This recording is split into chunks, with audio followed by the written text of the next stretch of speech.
Bonsoir à tous.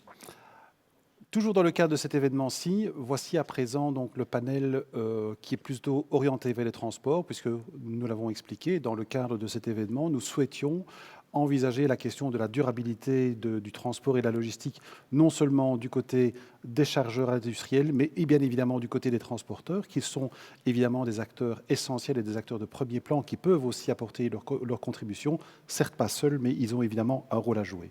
Alors aujourd'hui soir, j'ai donc la chance d'avoir deux personnes avec évidemment deux profils différents, mais qui vont être extrêmement complémentaires et vous vous en rendrez vite compte, pour pouvoir débattre de la question donc, de la contribution des transporteurs en matière de la durabilité des transports. Et nous ne parlerons pas que de transport routier. Donc nous avons avec nous Étienne William, directeur général du SPEMI, et ainsi que Corentin Nicolas de la société Glass Partners. Donc je vais vous demander de vous présenter. Étienne, pourriez-vous vous présenter pour les personnes qui nous regardent ce soir ? Bonjour Bernard, bonsoir. Étienne William, je suis directeur général du service public de Wallonie. Mobilité et infrastructure, donc je dirige une organisation qui est un service public qui est riche de près de 4000 collaborateurs. Nous développons nos missions autour de la stratégie de la mobilité, donc travailler en Wallonie pour développer la stratégie de la mobilité, conseiller le gouvernement et mettre en œuvre un certain nombre d'actions en matière de transformation, notamment de mobilité et d'atteinte d'objectifs environnementaux, qui est un sujet clé de la rencontre de ce soir, mais également opérer en tant que gestionnaire des réseaux d'infrastructures, des réseaux routiers, des réseaux de voies navigables, mais également des réseaux de mobilité active, mais également des réseaux de télécommunications. Tout ça en termes d'investissement, en termes de maintenance, mais aussi d'exploitation, puisque nous exploitons ces différents réseaux, notamment au travers du PEREX 4.0. Et puis enfin, une dimension aussi en matière de réglementation et de régulation dans les matières de la mobilité et du transport. C'est parfait. Donc, justement, ça vous permettra de pouvoir aborder aussi, justement, les aspects réglementaires, donc le cadre dans lequel les entreprises de transport veulent opérer. Corentin, je vous laisse vous présenter. Bonjour à tous. Donc, je m'appelle Corentin Nicolas. Je représente la société Glass Partners Transport. Je suis administrateur de la société et je représente la 3e génération. Donc, c'est une société familiale. On a 170 véhicules, principalement dans le transport de verre, comme le nom l'indique. Au quotidien, mon rôle est plutôt financier. Je suis en train d'étudier la reprise de la société, donc je passe un petit peu par tous les rôles actuellement. C'est bien, parfait. Merci beaucoup en tout cas de vous être libéré pour ce débat. Alors nous avons donc décidé de diviser ce débat en 3 grands blocs de questions. Alors la première question, à la limite, ce serait presque une lapalissade pour un transporteur. Un transporteur n'aime pas voir ses camions, évidemment, qui roulent à vide. Forcément, c'est quelque chose, c'est une inefficacité évidemment patente. Néanmoins, est-ce que réduire les kilomètres à vide, c'est si facile que ça, Corentin? Qu'en pensez-vous? Dans notre cas, on a un transport très spécifique, donc on transporte du verre, donc il n'y a pas de possibilité d'optimisation, ou très peu. Donc on ne peut pas dire recharger une autre matière. Donc dans nos remorques, on ne peut prendre que du verre. Donc forcément, ça implique plus de kilomètres à vide. Donc on essaye d'optimiser d'autres manières. Donc par exemple, pour les entretiens, quand on va faire un entretien, on vient chercher les camions chez nous, 3 véhicules en même temps. Donc ça permet de ne pas envoyer 3 véhicules au garage séparément. C'est donc un plateau remorque qui amène les 3 véhicules directement au garage. Et quand on parle d'optimisation, dans notre cas, je parlerai aussi d'optimisation de capacité de chargement. Donc avant, on travaillait avec du matériel plus lourd, donc moins de capacité de chargement. Et donc maintenant, on prend 10% en plus au niveau de notre transport. Donc ça permet de réduire le nombre de véhicules, pas directement le nombre de kilomètres. Aussi, ça réduit même directement le nombre de kilomètres. Oui, parce que, Étienne, il y a toujours une limitation, évidemment, au niveau de la charge utile des véhicules. Je veux dire, un véhicule ne peut pas faire n'importe quoi. Enfin, on ne peut pas mettre n'importe quel chargement sur n'importe quel véhicule. Effectivement, on est là dans une réglementation qui est une réglementation européenne, avec des avancées ou des difficultés qui sont survenues récemment sur le franchissement des frontières, mais notamment avec la France. Mais effectivement, la masse maximale autorisée est aujourd'hui de 44 tonnes. On entend qu'il y a un certain nombre de velléités quelque part au niveau européen de travailler sur cette matière-là, et évidemment, la Wallonie s'intégrera dans ce concept. Mais la Wallonie, depuis maintenant quelques années, et je me souviens de nombreux échanges il y y a de nombreuses années déjà avec l'Union wallonne des entreprises en général et Samuel Salens en particulier sur la mise en œuvre des éco-combis. Et donc on est aujourd'hui, les éco-combis, c'est une réalité en Wallonie, c'est une réalité à l'échelle du Benelux avec différents partenaires, où nous sommes dans le cadre d'expériences pilotes, mais d'expériences pilotes au long cours, puisque de manière annuelle, depuis maintenant près de 4 ans, nous avons un certain nombre de transporteurs qui nous ont sollicités. On a un cadre légal qui le permet pour organiser du transport en éco-combi. Est-ce qu'on peut, peut-être pour les gens qui ne sont peut-être un peu moins familiers, rappeler rapidement ce que c'est un éco-combi ? Un éco-combi, c'est quelque part sortir de la norme et avoir des transports dans un véhicule qui est soit plus long, soit plus lourd que les dimensions normalisées habituelles, et de faire en sorte ainsi, grosso modo, si on est sur le transport routier, bien entendu, d'avoir finalement 2 transports là où on aurait dû en avoir 3, je dirais, dans les grandes lignes. Faire en sorte aussi que ça n'est pas nécessairement du pondéreux, c'est peut-être simplement du plus volumineux. Et donc, en fonction d'une origine et d'une destination, un transporteur qui veut solliciter une autorisation, bien entendu, il y a toute une série de critères, peut obtenir une autorisation pour utiliser ce type de véhicule.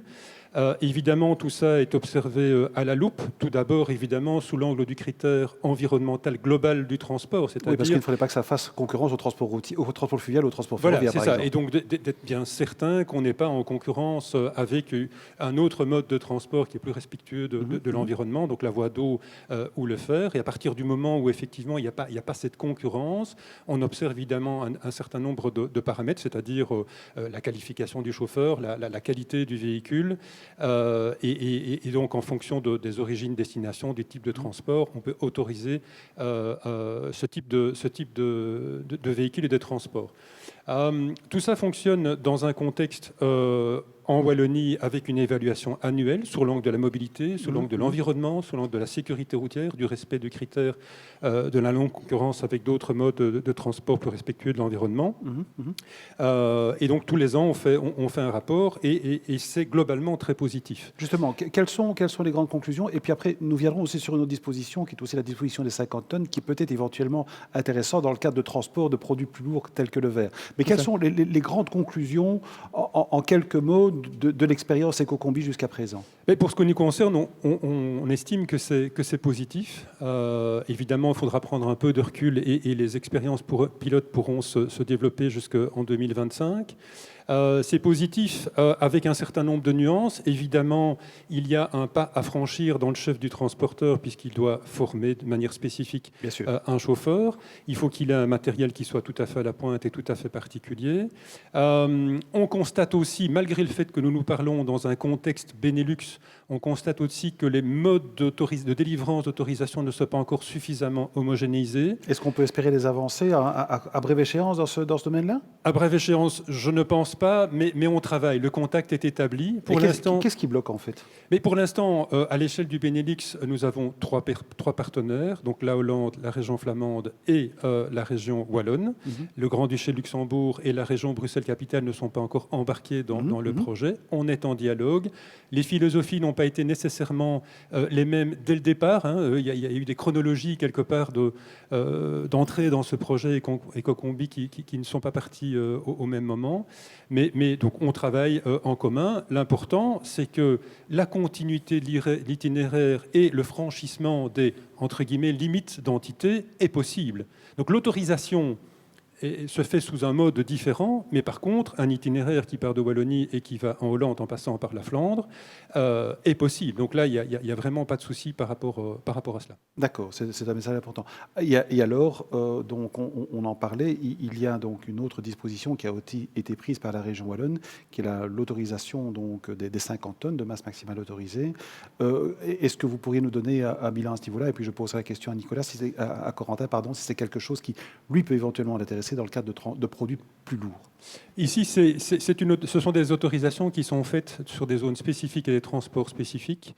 On n'a pas encore suffisamment de recul pour effectivement dresser aujourd'hui un bilan de cette opération, mais c'est quelque chose que l'on suit de manière très fine avec les transporteurs concernés et avec les industriels qui sont derrière. D'accord. Alors, Corentin, justement, donc, comme on vient de l'évoquer, donc la région wallonne, alors évidemment dans un cadre extrêmement spécifique que Étienne vient de rappeler, mais est-ce que pour vous, notamment, l'augmentation, évidemment, dans des limites qui sont raisonnables de la masse maximale autorisée, est-ce que c'est quelque chose aussi qui vous permettrait à vous de pouvoir augmenter, donc optimiser vos transports et donc par-delà aussi améliorer notamment la performance environnementale et économique de vos activités? Ici, dans notre cas, il n'y aura pas d'application dans le sens où on fait très peu de transports nationaux. Donc, vu que cette mesure est uniquement wallonne, on ne saura pas l'appliquer. Et d'un autre côté aussi, au niveau du matériel, il y a une question de place au niveau de nos remorques. Donc, il n'y a pas de possibilité de mettre plus de verre actuellement. Ok. Est-ce qu'il y a dans votre activité qui est spécifique, dont vous avez parlé d'autres, donc notamment par exemple de toute la logique d'entretien, notamment des véhicules, est-ce que vous voyez, ou bien peut-être aussi pour vos collègues transporteurs qui sont dans d'autres domaines, des possibilités d'optimisation? Est-ce que, par exemple, les transporteurs, parfois, parlent entre eux de collaboration entre... On connaissait qu'il y a des échanges, des réseaux d'échange de flux, des réseaux tels que Astre, par exemple, mais est-ce que vous entendez parler de collaboration qui, parfois, se mettent en place en transporteur, ou est-ce que vous considérez que c'est quelque chose qui reste compliqué parce que le métier de transporteur reste un métier quand même parfois un peu un métier d'indépendant? Donc, comment est-ce que vous voyez cela? Alors, surtout vous qui êtes de la nouvelle génération qui va venir, qui monte dans les entreprises. Il y a des plateformes d'échange de fret, donc je pense que c'est une très bonne chose, mais on reste souvent concurrents et donc on n'ose pas toujours avancer assez loin parce qu'on a en face de nous un concurrent potentiel et donc on a tous nos petits secrets et donc on ne peut pas donner toutes les informations, donc je pense que ça reste un peu limitatif. Après, comme vous avez parlé par exemple de Astre, il faut alors avoir un cadre clair entre transporteurs pour éviter ce problème de concurrence qui pour moi, est un des gros points problématiques. Et je comprends. Est-ce que la région serait aussi heureuse de voir des initiatives qui permettraient de voir des collaborations plus accrues entre transporteurs ? Assurément, puisque s'il y a de la collaboration, il y a moins de trajets à vide, il y a moins de trajets qui sont incomplets, et que donc stimuler quelque part ce partage quelque part d'origine, destination, de nature, de matériaux. On sait que c'est complexe par nature, on sait que c'est complexe au regard de la concurrence entre les entreprises, mais effectivement, toute initiative en ce sens qui vise à quelque part maximiser l'effort de transport et la capacité qui est transportée est évidemment la bienvenue. Alors, on va passer au deuxième bloc de questions et donc, de notre débat. Et donc, on va plutôt s'attarder à la question des propulsions alternatives et des motorisations alternatives. Alors, dans le cadre de sa stratégie, le pôle de compétitivité logistique ici Wallonia a fait une série de travaux stratégiques. Et lorsque l'on voit, si on veut se conformer en tout cas aux ambitions de la Wallonie en matière de réduction des émissions de CO2, dans la partie du transport, et il a été rappelé par Samuel Salens, qui est la proportion du transport dans le total des émissions de CO2 de la Wallonie, on voit que la plus grosse part contributive viendra de l'application des motorisations alternatives. Alors, au début de cette année-ci, une étude a été menée, qui s'appelait Fuel for the Future, a été menée par le VIL, le Vlaams Instituut voor de Logistiek, ING, Logistics Wallonia et la Haute École Thomas More d'Anvers. Donc nous avons fait une étude qui a interrogé une série d'entreprises. 170 entreprises ont répondu. Et la conclusion principale qu'elles nous disent, c'était que 75% de ces entreprises sont prêtes à faire des efforts pour diminuer leur impact environnemental. Elles demandent toutefois deux choses très claires. C'est un cadre législatif qui est clair et pérenne. On sait qu'on est en Belgique, il y a parfois une division de compétences régionales et de compétences fédérales. Ce n'est pas toujours simple. Et deuxièmement, des incitants fiscaux. Alors, on va revenir sur ces différents éléments. Mais d'abord, je voulais vous demander, Corentin, vous avez déjà pris des initiatives en matière de motorisation alternative, sachant que, grosso modo, on a quatre grosses alternatives que sont le biodiesel, le gaz, l'électricité et à terme l'hydrogène. Vous avez déjà pris des initiatives, pouvez-vous nous en dire quelques mots ? Donc actuellement, dans notre flotte, nous disposons de 10 véhicules LNG, donc véhicules au gaz, donc, pour lesquels on peut recevoir des aides de la région wallonne. Donc les aides sont conséquentes. Je pense que pour l'année 2022, il y a des diminutions au niveau des aides. Je ne sais pas encore si c'est définitif, si les montants sont définitifs. Mais actuellement, il y a encore un petit peu de problème au niveau de l'approvisionnement. Donc la Belgique est plutôt bien desservie. Donc au niveau des points stratégiques, je trouve qu'on peut trouver les stations nécessaires, mais c'est plutôt d'un point de vue européen qu'on trouve les limites. Sur quelle région, par exemple, notamment? Donc, on travaille beaucoup sur l'Allemagne avec ces véhicules au gaz parce qu'il y a une détaxation des autoroutes. Donc de la MOT, c'est la MOT qui est réduite, d'accord. Oui, mais on a des problèmes pour trouver des stations, donc on se retrouve à faire des kilomètres supplémentaires pour aller aux stations, et donc l'avantage gagné d'un côté peut être perdu en partie. Donc il faudrait plus de stations, et un deuxième problème qu'on rencontre, c'est les temps d'attente, parce qu'il y a peu de stations, et donc il suffit d'avoir des véhicules devant, et on se retrouve à attendre 1 heure, 2 heures pour faire un plein, ce qui n'existe pas au jour d'aujourd'hui avec le diesel. Et qu'est-ce qui vous a motivé, par contre, à prendre l'initiative d'aller vers le LNG? Une diversification et une demande aussi claire de nos clients. Donc, et la demande était une demande en matière de durabilité, en matière d'effort sur la dimension environnementale? Oui. Donc on a des gros clients qui nous demandent de montrer que vous investissez dans une démarche. Qu'on investit, oui, clairement dans le durable. Et sont-ils prêts à payer la différence? Légèrement. Donc il y a une partie qui est à charge du transporteur, mais la plus grosse partie est à charge du chargeur. Et puis il y a des avantages, par exemple, sur l'Allemagne, donc le fait de ne pas payer la MAUT. D'accord. Donc c'est 17-18 centimes au kilomètre, ce qui est quand même très important. Donc vous parlez d'une dizaine de véhicules. Est-ce que vous comptez étendre cela ou bien en rester là-bas? Quelles sont vos intentions?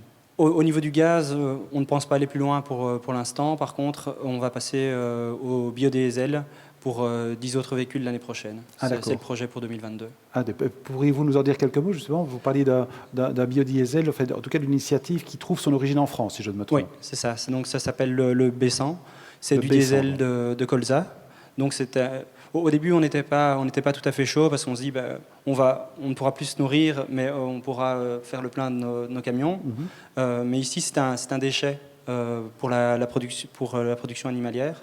Et donc on utilise ce biodiesel pour les véhicules. Ça entraîne une légère surconsommation, mais ça entraîne surtout une diminution du CO2 d'approximativement 60%. 60%, oui. Et c'est uniquement du colza français. Et donc financièrement, on s'y retrouve parce qu'il y a une détaxation. Donc les accises, la TICPE en France, donc c'est l'équivalent des accises en Belgique, est réduite sur ces véhicules et on se retrouve à un coût fort proche du diesel. Oui, donc on se retrouve justement, Étienne, ici un peu dans ce mélange de compétences régionales et fédérales. Donc je ne vais certainement pas vous demander, certainement pas vous demander de vous engager, certainement pas vous demander de vous engager pour le fédéral, évidemment, mais au niveau régional, qu'est-ce qui est mis en place justement pour essayer de pouvoir stimuler ces motorisations alternatives? Corentin a abordé notamment l'aide notamment à l'acquisition de véhicules neufs. Donc qu'est-ce que la région fait pour le moment et qu'est-ce qu'elle envisage éventuellement à l'avenir? On sait que notamment des initiatives ont été mises dans le plan de relance qui a été approuvé au niveau européen. Donc quelles sont les initiatives de la région? Alors effectivement, la Wallonie n'est pas inactive dans cette matière-là et on sait qu'il y a un certain nombre d'incentives qui sont à disposition des logisticiens pour transformer leur flotte. Les plans d'aide à la transformation des flottes sont là effectivement depuis de nombreuses années et ont encore été renouvelés l'année dernière pour une période de 4 ans. Mais évidemment, nous avons à quelque part suivre et anticiper toute cette transformation de la logistique et des différentes motorisations, que ce soit sur la voie d'eau ou que ce soit sur la route, faire en sorte d'adapter notre cadre réglementaire et qui est largement évidemment inspiré du cadre européen et qui est largement aussi inspiré par les développements technologiques, puisque là derrière, il y a de la technologie, il y a de l'anticipation de choses qui arriveront dans quelques années et à plus long terme. Alors, de manière extrêmement concrète, par exemple, pour la voie d'eau, Nous développons aujourd'hui deux projets. Un projet de veille technologique, effectivement, sur l'évolution des motorisations de la batellerie, pour faire en sorte, quelque part, de pouvoir disposer de la vue suffisamment fine sur ce qui est en train de se passer en termes d'évolution technologique. Oui, et avec une difficulté complémentaire aussi, peut-être dans la batellerie, et vous me corrigez si je me trompe, c'est aussi le fait, évidemment, que la durée de vie des bateaux est beaucoup plus longue. Donc, autrement dit, le taux de renouvellement et le cycle de renouvellement est beaucoup, beaucoup plus long. Tout à fait. Et donc, de pouvoir travailler avec les bateliers, le secteur de la batellerie, sur les adaptations de motorisation. Et de bateaux existants, sur les bateaux existants. C'est ça, sur les bateaux existants.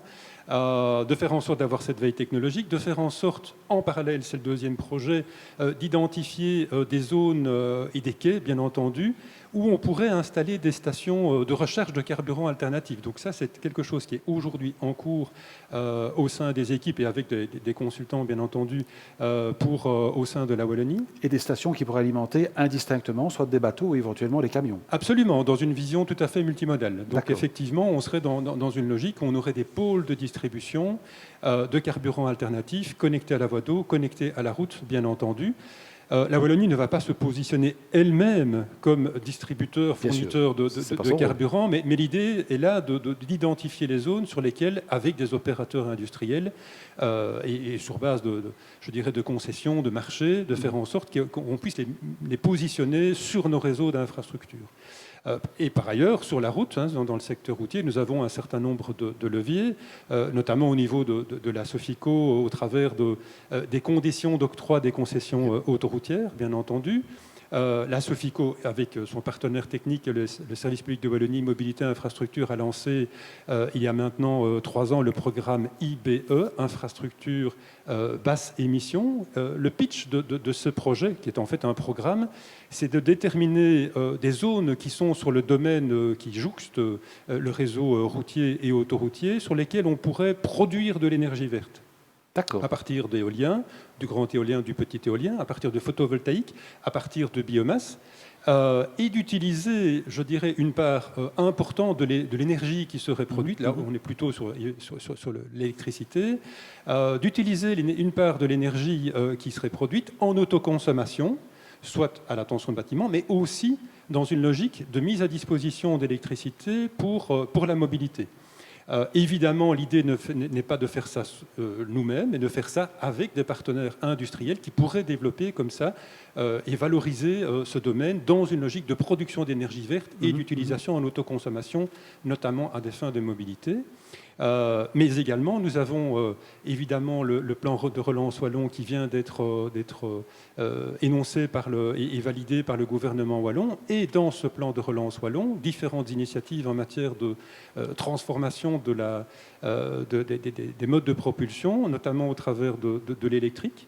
L'électrique avec le déploiement et la mise en place d'un cadre qui va permettre le déploiement plus rapide de bornes de recharge électrique à l'attention de véhicules que sont des voitures et des camions, mais aussi à l'attention de vélos électriques, au travers des acteurs économiques locaux. Donc tout ça, c'est quelque chose qui est prévu dans le plan de relance wallon, mais également un focus très important sur l'hydrogène. Bien évidemment.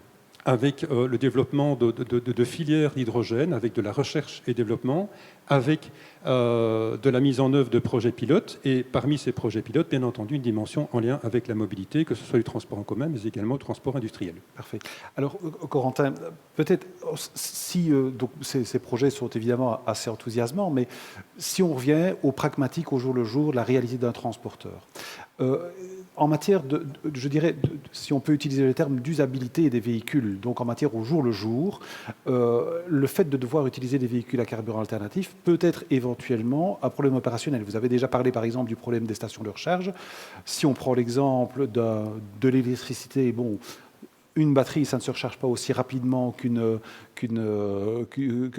plein de diesel, évidemment. Mais quel est le regard que vous posez là-dessus?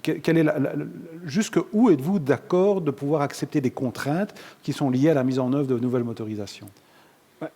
Comme vous le dites, vous parlez de contraintes. C'est clair qu'à partir du moment où on veut partir sur d'autres énergies, on va avoir de nouvelles contraintes. Le diesel aujourd'hui est vraiment extrêmement simple, il y a des stations partout, on fait un plein en un quart d'heure et voilà, on est reparti, on a une autonomie de 1500-2000 km et donc on va devoir s'adapter. Il va y avoir une adaptation dans le futur au niveau des transporteurs, des chargeurs, tout le monde va devoir s'adapter. Je pense que surtout l'adaptation se fera par rapport au type de transport.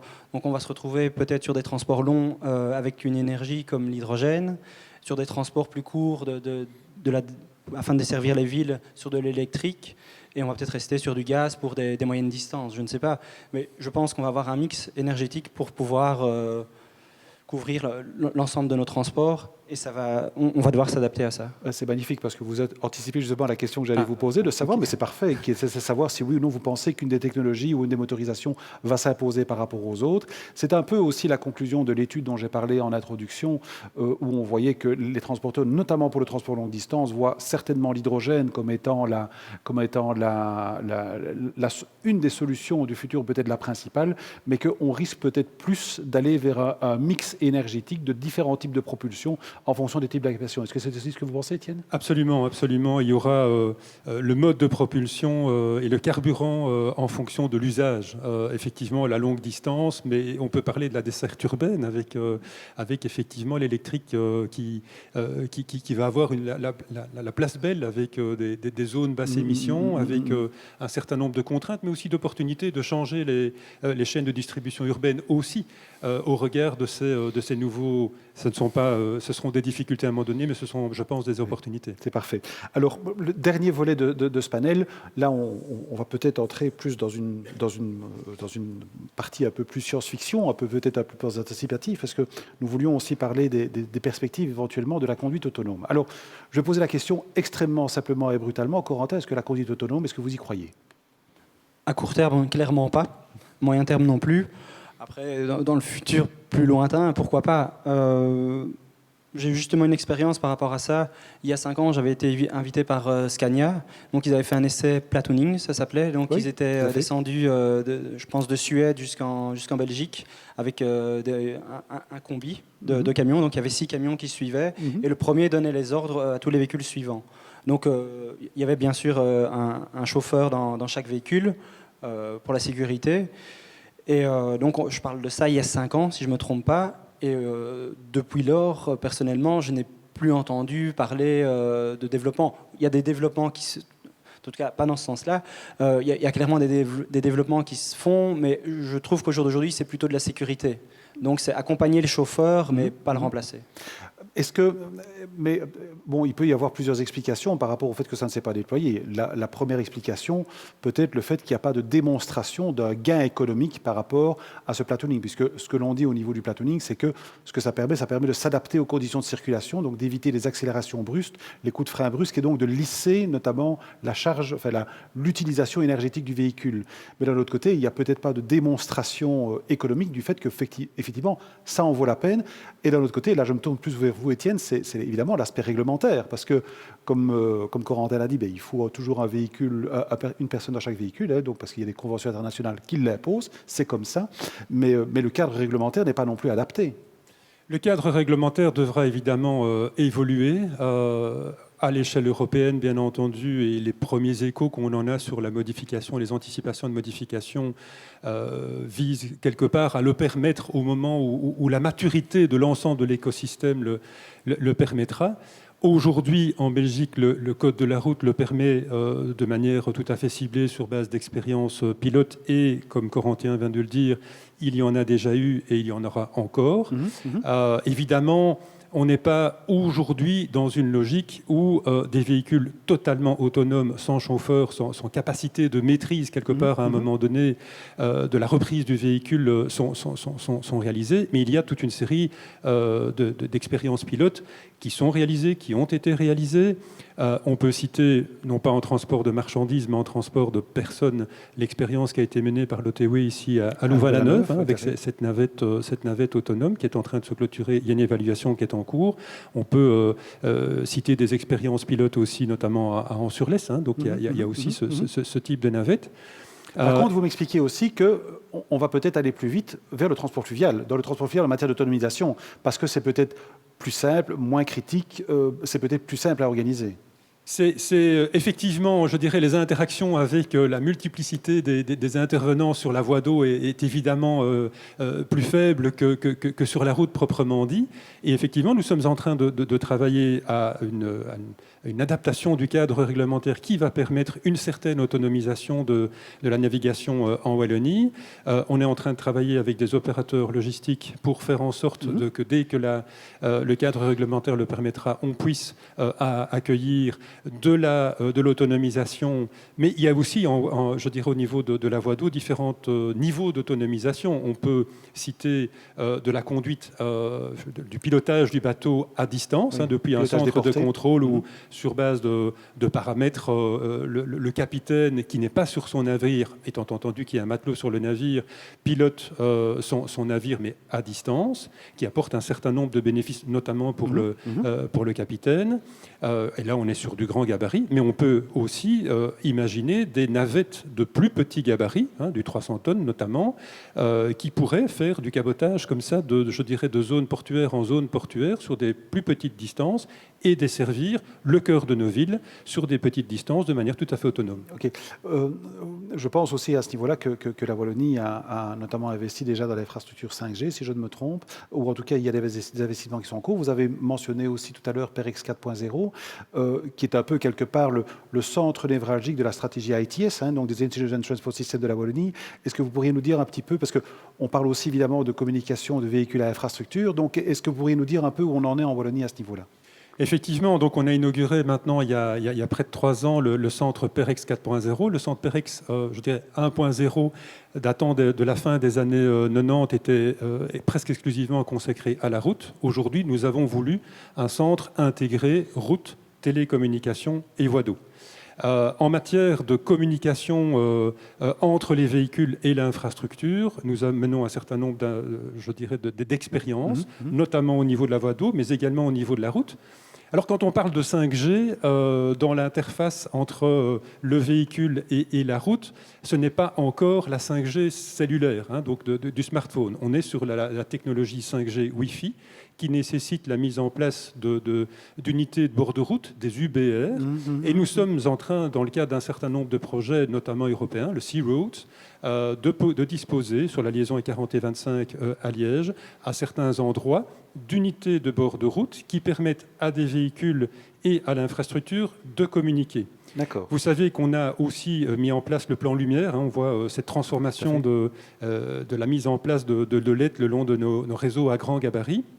Dans le cadre de ce plan Lumière, nous avons disposé 150 unités de bord de route. Alors ces unités de bord de route, qu'est-ce qu'elles permettent de faire? Elles permettent de pousser de l'information, notamment en matière de sécurité routière, entre l'infrastructure et le véhicule. On développe un partenariat avec Coyote pour pousser aussi des informations et s'échanger des informations en matière de sécurité routière, en matière de mobilité. Et donc tout cela est aujourd'hui une réalité en Wallonie. Donc autrement dit, on est en train d'aller vers, je dirais, une politique, ou en tout cas une dynamique plus qui va vers de l'open data, vers de la donnée, puisque en fait, des opérateurs, et peut-être que les opérateurs de transport, seraient aussi heureux de disposer de toute une série de données complémentaires, notamment sur les conditions de trafic. Alors, ils sont déjà évidemment bien outillés, ne fût-ce qu'avec les TMS dont ils disposent, bien évidemment. Mais est-ce qu'on peut dire que la Wallonie va lentement, mais sûrement, vers une dynamique d'open data, dans laquelle toute une série de données relatives à la mobilité, on peut peut-être un jour rêver d'avoir les données de la taxe kilométrique là-dedans, mais en tout cas, les données de relatives à la mobilité seront à disposition d'opérateurs qui pourront développer des applications? Oui, on a évidemment un décret, mais également des impératifs européens qui nous l'imposent. On s'inscrit résolument dans cette logique-là. Il reste à agréger ces informations parce qu'une des difficultés que nous rencontrons, bien entendu, nous avons nos propres informations en matière de données de mobilité, soit en temps réel, soit avec l'historique pour connaître, je dirais, la manière dont les trafics se distribuent. Il y a des problèmes de standards, il y a des problèmes de localisation de ces informations. Donc on est en train de travailler travailler sur cette standardisation et sur l'interconnexion entre ces différentes banques de données, là où elles sont, pour faire en sorte de les mettre à disposition pour pouvoir développer des applications. Ok. Si on ne parle pas peut-être de véhicules autonomes directement, Corentin, est-ce que ce que vous pensez, ce que l'on vient d'entendre et expliqué par Étienne, est-ce que c'est quelque chose qui, selon vous, est susceptible de pouvoir aussi améliorer la performance des transporteurs? Est-ce que le fait, bon, on sait que les transporteurs disposent déjà d'outils, on a parlé des TMS notamment, donc des outils qui sont d'ailleurs assez performants, mais est-ce que vous pensez que ce genre de données est susceptible, surtout si elles sont dynamiques, de pouvoir aider les transporteurs à pouvoir réaliser leurs opérations? Voilà, comme vous le dites, l'important c'est la donnée dynamique pour pouvoir s'adapter à chaque instant et donc pour nous pouvoir choisir la bonne route, anticiper un accident. Ça nous permet aussi de prévenir le client. Je veux dire, ça permet un grand nombre d'échanges de données qui peuvent nous aider clairement dans notre travail au quotidien. Voilà. Et en conclusion, si vous aviez un rêve à formuler auprès de la région wallonne en matière justement peut-être de mise à disposition de données, en matière de fluidification des transports, qu'est-ce que ce serait? Je suis bien conscient que c'est une question compliquée, mais qu'est-ce que ce serait? Au niveau des données, je n'ai pas une idée qui me vient, mais j'aurais plutôt une demande au niveau de tout ce qui est infrastructure, parking, ce genre de choses pour les chauffeurs, parce que ça reste quand même un métier assez difficile. Et donc, avoir des infrastructures mieux adaptées aux chauffeurs, je pense que ça serait vraiment un gros plus, parce que c'est une réalité actuelle. Et donc, ça serait vraiment un plus pour nous. Voilà. Message entendu, on y travaille depuis de nombreuses années. Je pense que vous aurez noté qu'on a, sur de très nombreuses aires autoroutières, multiplié parfois par 2, parfois par 3 le nombre de places. On sait que c'est encore insuffisant. On sait aussi que c'est un facteur d'insécurité et de confort de base, je dirais, pour le chauffeur. Et on sait aussi que c'est un facteur d'insécurité pour le trafic routier lui-même, lorsque des poids lourds doivent obligatoirement se stationner, et ils se stationnent dans des endroits où ils ne peuvent pas se trouver. Sans compter les éventuels risques aussi en matière de criminalité, mais ça c'est un autre débat. Absolument. Que nous n'aborderons pas aujourd'hui. Voilà. Je vous remercie en tout cas de vous être prêté au jeu, d'avoir répondu avec franchise, ouverture et bonne humeur à mes questions. Et je vous souhaite en tout cas à bientôt, une bonne soirée, à très bientôt. Merci beaucoup. Au revoir.